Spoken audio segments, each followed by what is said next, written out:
Tonight, new images emerging from the battlefront. Ukrainian armed forces releasing this video of the moment they say they shot down a Russian helicopter.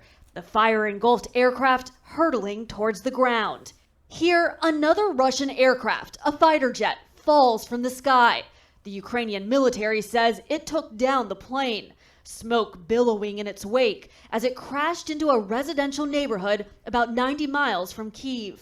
The Ukrainian Emergency Services says these are the remains of the jet, bombs undetonated mere steps from homes, the scenes of war.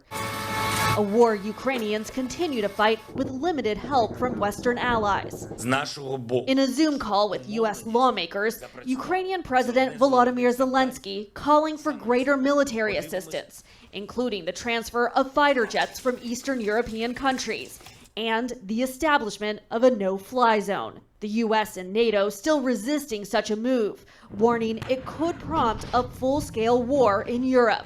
A no-fly zone might be just a bridge too far that I'm not willing to take that type of risk right now. A U.S. plane shooting down another Russian plane or vice versa is something that could really escalate to a nuclear war. Russian President Vladimir Putin declaring that any country or organization implementing a no-fly zone would be considered participants in the conflict.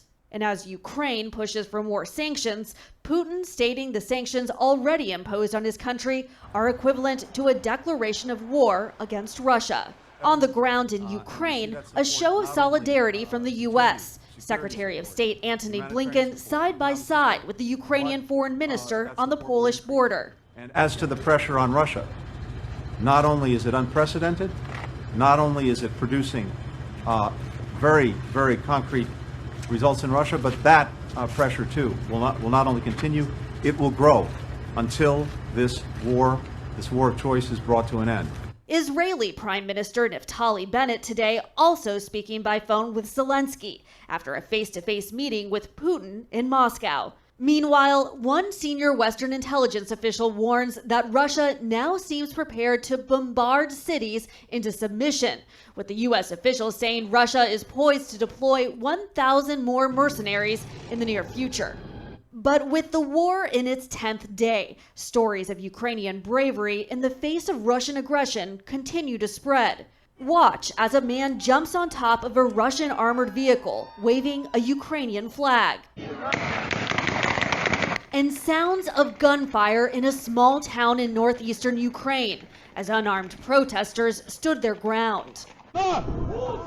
In this chilling video, a man in the front of the crowd appears to be shot in the street.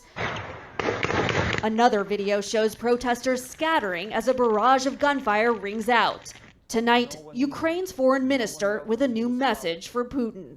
Putin, leave Ukraine alone. You will not win this war. Arlette Saenz, CNN.